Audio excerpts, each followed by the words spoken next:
All right, now, after gathering enough information about the target system, I think it's time, don't you think? I think it's time to check and detect if the target system is vulnerable. Now, finally, we get to the vulnerability scanning page. So in this section, we're going to discuss a number of vulnerability scanners and how they can integrate with Metasploit. Whether or not you use an automated scanner or do it manually, scanning is one of the most important steps in a penetration test. Because if you do it properly, it's going to give you the best value. And what does that do? Gives the best value to your client. So what happens in this phase? Vulnerability scanning or analysis is the process of detection and the assessment of the vulnerabilities that exist within the target system. So at this point, let's just define what actually a vulnerability is. So vulnerability is a weak characteristic of an asset that allows an attacker or a pen tester to exploit and gain unauthorized access. All right? So then what is a vulnerability scanner?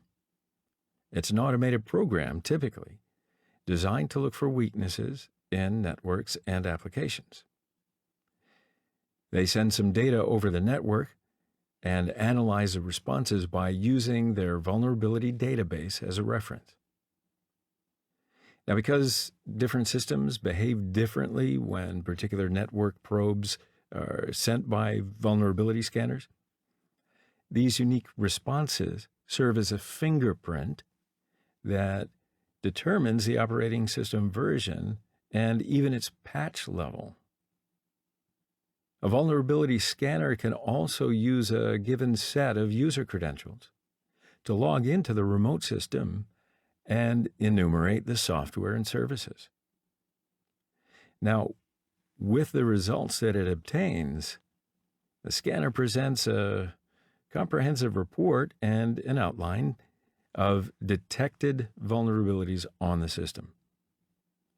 Now, that report is what's useful for you to get a quick idea and understanding of what attacks might be worthwhile conducting. However, vulnerability scanning is well known for a high false positive as well as false negative rate. Just keep this in mind when you're working with a vulnerability scanner. And one more thing to keep in mind, these scanners create a lot of network traffic, and this huge traffic uptick will expose you. So, if you want to remain undetected, you might not want to use these. But if being stealthy is not important, like we were speaking earlier, if you're working with your client, then you got to do your best with vulnerability scanners. So I'll also highlight some auxiliary modules in the Metasploit framework that can locate specific vulnerabilities. So let's look through some of the vulnerability scanning capabilities that the Metasploit framework can provide.